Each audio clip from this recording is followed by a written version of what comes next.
Hi, welcome to CMO Insights, the podcast series. I'm your host, Jeff Pedowitz, President and CEO of the Pedowitz Group. Today, as our guest, we have David Carrel, the Chief Marketing Officer of Thomson Reuters. David, welcome to the show. Thank you. Great to be here, Jeff. So, Thomson Reuters, the company's been around for a long time, but also going through a lot of changes. Could you describe to our audience what TR does? Of course, very happy to. So first, I would start with our purpose. And Thomson Reuters' purpose is to inform the way forward. And from that, Thomson Reuters is really set up to drive content-driven technology for professionals, particularly in business, professionals of legal, tax, compliance. And what we do is we take our amazing, unmatched proprietary content and match it with industry-leading technology. So we can power informed action for professionals, whether it be in law firms, in general counsel within corporations, within tax, whether that be tax compliance or whether it be direct and indirect tax professionals.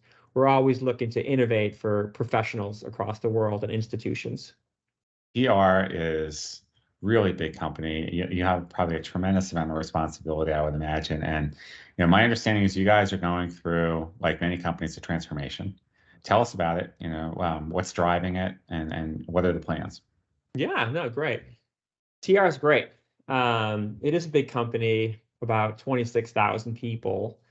And a few years ago, we started a change where we were mostly a holding company, different business units, different groups, legal professionals, tax professionals, risk professionals. And we started to form more of an operating company, act as one, integrate as one, and become more of a content-driven technology company. And moving from more of a content producer to more of a technology company has been a big change. And it's been an exciting path. I think one of the reasons for me, I have a history of technology, both in subscription-based and SaaS-based tech programs. So coming in and bringing this together, driving some change has been great. The journey for TR overall, has increased our growth, maybe from 1 or 2% 5-10 years ago to 7 or 8% now. And it's been super, super fun.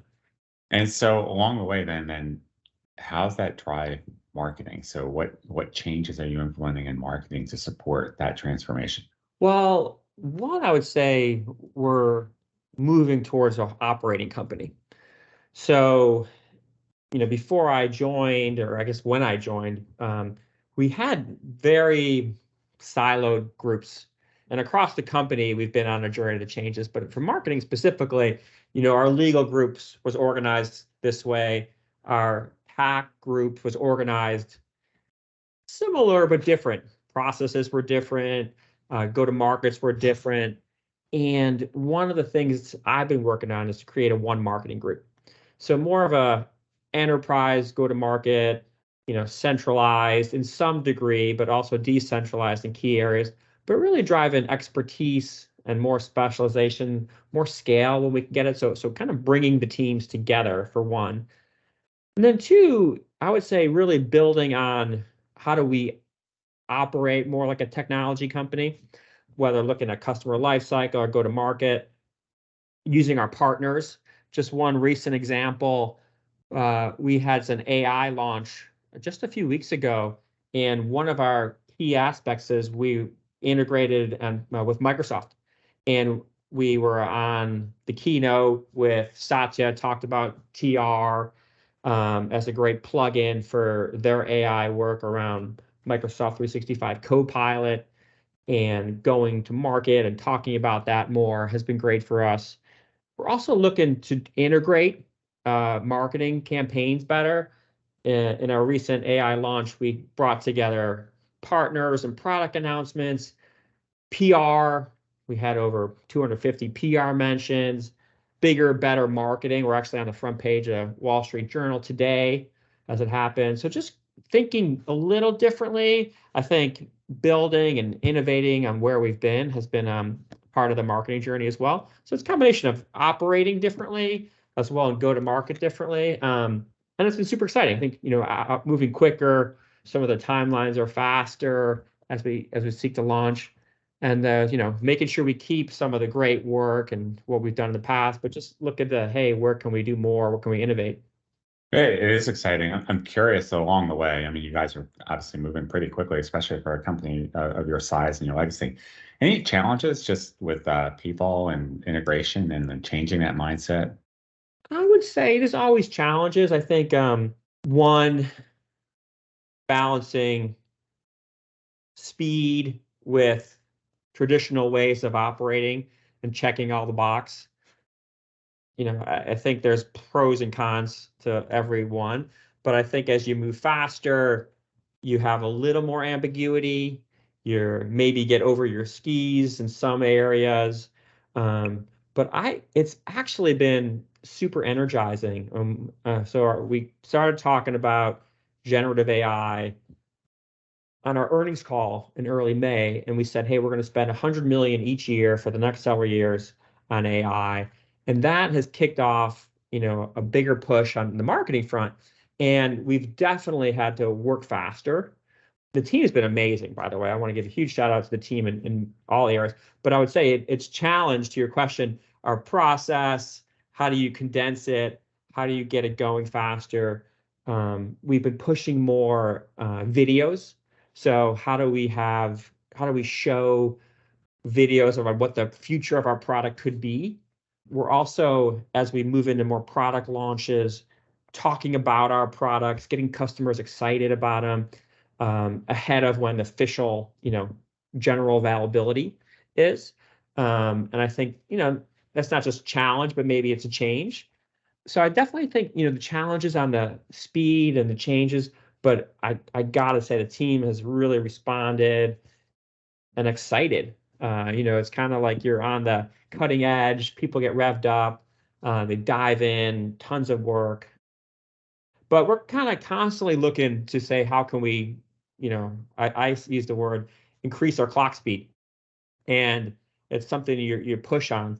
And when I actually go back to, I thought about when I was at Amazon Prime. I was part of a small team, one of several that helped start the first Prime Day. And I think back and we're like, we don't know what's going to happen. And you're just kind of doing stuff and making it drive. And in some regards, you need to lean into that. You know what I mean? And if, it definitely brings challenges, but I think it creates passion and excitement, and some newness. And what I tell my team is, let's get out there and do something. It's okay to make mistakes. It's better to drive and create and try. And we're definitely going to iterate along the way. So long answer maybe, but the So you went challenges come from, with innovation. yeah, so but just, I mean, think back because you have been in technology and I have been too for now almost 30 years. And I've been through several innovative cycles, including the Yeah, launch of the internet, but I've never yeah, experienced what we're going through right now, just like in yeah, terms of the pace and the speed of information, the amount of capital that people are collectively. I mean, the only thing that I think come close maybe was the dot-com boom, yeah, at the end of the 90s. But I think even that was still just mostly about software companies or yeah. companies trying to come up with a dot-com model. But I think AI is transforming every industry Yeah. and every department. Yeah. So it's interesting. So my first job after undergrad was actually working at the Department of Justice Antitrust Division. And I was Interesting. working on the Microsoft case, and I was literally reading Bill Gates's email and his team as part of antitrust. And I'm reading these documents, and I'm 22, and I'm thinking, I don't want to be reading about the internet. I want to be creating it. And I actually, with some friends, started to taught myself HTML, web development, and went on to e-commerce. So just to your point, definitely have a strong recollection of, the start of the internet. And I definitely see AI around, hey, there's the start of the internet. I think mobile was a big change, right? I think cloud was a change. I definitely think generative AI and where we are today is a change that will affect every industry. Um, and across the board, I think it may be more like the cloud where it's, more technical and it's more happening, and customers don't always see it. I think the internet was very visible to consumers. Hey, I can now go to this website. But in legal and even in marketing, the generative AI capabilities, are just starting, and we're using them today. We're experimenting across that. And How? it's Can you so give interesting. some examples on how you're using it today? Yeah, we're, actually to generate code to do videos is one, creating videos, looking at content generation of how we can do it are a few of the top ones. We're exploring how to use it for SEO improvement as well, and just kind of leaning in to some of the co-pilot capabilities as well too for analysis. I think a lot of So people are waiting to get their hands on that. yeah, The yeah. Copilot. Yeah. So and then, I think, and you probably saw Adobe Firefly came out with some generative Mhm. AI we're experimenting with, and when that came out, when they announced it maybe a couple months ago, I think back in the Summit conference, and my team was like reaching out to me that day, we got to try this out and test it. I was like, go test it out. So definitely in several areas, that's super. The teams are excited about it. So still early days, you know what I mean? We'll have to Mhm. evaluate, but it's definitely, having an impact and continue to have an impact. Have you heard concerns from your team, though? I mean, on the one hand, they're excited about getting to use AI, but about their jobs changing or maybe being No, eliminated because of AI? the major concern, I think, TR is this: that you should make sure we use it responsibly, right?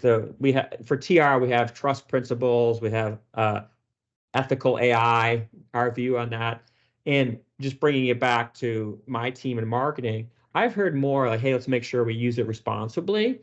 I haven't heard as much, hey, this will, concerns about it. What we say to our customers is, AI won't replace your job as a lawyer, for example, but a lawyer using AI may, replace lawyers not using AI, just like any other tools. So from personal feedback from my team, they're excited about it. And they're seeing what they can do versus what a machine or tool would do. So it's great. I mean, this may evolve and change, but definitely lots of excitement. And we're experimenting in several areas. So, I mean, $100 million a year to invest in AI. I mean, that's incredibly exciting. Any early roadmap items that you guys are shooting for? Yeah, well, we're definitely, and we shared some of this at the Microsoft Build conference, and was excited to be part of the keynote. First of all, Thomson Reuters as a key partner was mentioned by Satya on day one and on day two, so it was great. But yeah, we're definitely integrating generative AI into our fundamental key platforms, such as Westlaw, Practical Law, Checkpoint. So and looking at attacks overall. So definitely on the product roadmap, will have an impact, I would say, across all of our major platforms. Looking for Ask Westlaw as a key one, and Practical Law. But we when this came out, and this was more on the product side than the marketing, but we said, hey, how do we pivot quickly and really adjust our roadmap? And again, the speed with which TR has been operating has been super impressive. And coming from more technology and Amazon and AWS, where it's definitely teams here are really working quickly and adjusting, and we see it as a big opportunity for our customers to leverage this. I mean, that's how we should evaluate technology, right, Jeff? That's from 30 Mhm. years. Like, hey, how does it benefit the end user and the customer?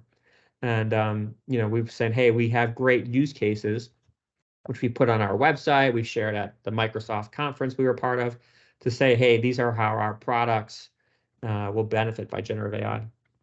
Any early impediments or roadblocks that you hit? People, right? Yeah, there. Hiring, right, the right skill set. I mean, in some regards, you talked about the Great Resignation, but hiring the right people, because I would say it's been challenge for, pick your number, 5, 10, 15 years. But I Mhm. definitely see, getting, and this again, probably more the product side than the marketing side, just how do we bring in folks? Today, we actually have 4,500 technologists, over 125 data scientists. So we got a great base to build from, but I would see that as a, I don't want to call it impediment, but right, hey, how does it, help us get there? Other than that, I mean, we got the vision, and TR actually has 30 years of AI experience for particularly Westlaw and multiple years experience for generative AI. So we are lucky in our category to be that. We've had several acquisitions over the past couple of years that have been AI focused, so we've brought in talent as well. And then, on the marketing side, I think it's just making sure we get out front and lead. And I don't know if that's a impediment, but I think it's make sure a change that and that's what we've been doing, because we do have such a strong story to tell that we've really wanted to make sure we go out loud and proud, lead and partner with our customers who are turning to us for, hey, how should we use this? What is the right way? There's tons and tons of interest, as you can imagine, I'm sure from our customers, and really working with them to develop the products and bring them in as alpha, beta. But on the marketing side, making sure we get out there and we can tell our story that we have the best products and they're just getting better. So what do you look for when you're hiring people to fit your team? Well, I look for a couple things. Definitely someone that has made an impact or a difference. And one of the questions I like to ask is, hey, tell me the biggest impact you've had in the past 2 years. And the years doesn't matter. Is it 1, 2, 3? And trying to understand how people take ownership of their role, drive impact in different ways. So that's one. Two, definitely look for a customer focus. Somebody who's always asking about the customer, is curious, can understand how to make an impact. Look for people that can innovate. Our job, the customers, the marketing, our jobs are always evolving and changing. So somebody that can be agile and innovate. I think some things to look for are just career trajectory, and that can take different avenues, but have you moved across things? Have you learned? Have you gained new skills? Have you shown progress quickly? I do think there's value in different experiences. And one thing I do look for, and this is maybe related, but I would say different from innovation, is have they taken risks before?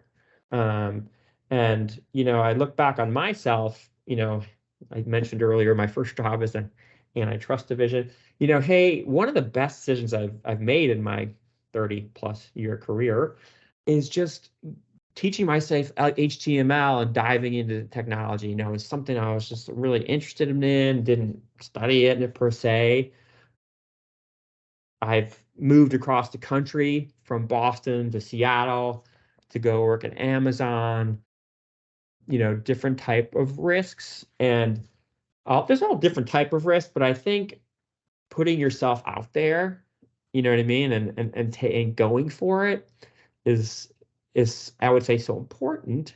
And it's something I look for. It's definitely not the only thing in a interview, but it's something I would definitely advise if people ask me for advice and comes up, hey, what's your best advice for your younger self? I think that's a good one. And the only thing I would say is, there's all different types of risk. You know what I mean? There's extreme, there's medium. I've worked at startups, I've worked at big companies. I like both, but on that, and then those are the key things I look for. I think it's in the candidates, there's no one thing, but I think across looking for folks, that's something. That's awesome. So you have had an incredible track record. You've taken a lot of risks. You've done a lot of different things. You've thrown yourself into your career.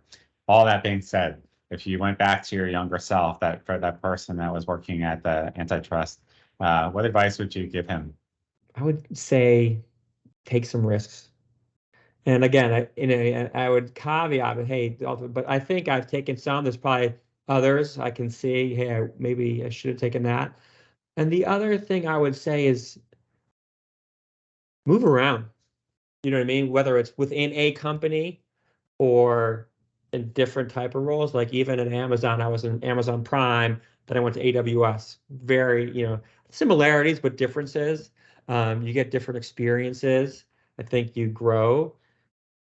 And then, I would say, have some, ownership and innovation. You know what I mean? Dive in and, again, I guess this is kind of related to the risk, but like, drive it and own it. And it's okay to, everyone always says fail fast. And the truth is, it's okay to make mistakes as long as you're doing. And that's what I encourage people to do, and love it when people just say, I'll do it, I'll take it, and kind of run with that. So that's definitely something advice I do give. People ask. I feel like I've taken it myself, and I think probably could have done a little better at sometimes. But overall, very happy with the decisions and reaching out and taking the risk I've made. Awesome. Great advice, and really, really exciting to hear about all the fantastic things happening at Thomson Reuters. So, David, thank you so much for being on the program, and look forward to having you back soon. This is great, Jeff. Thank you so much. Really, really appreciate it. You got it. Thank you.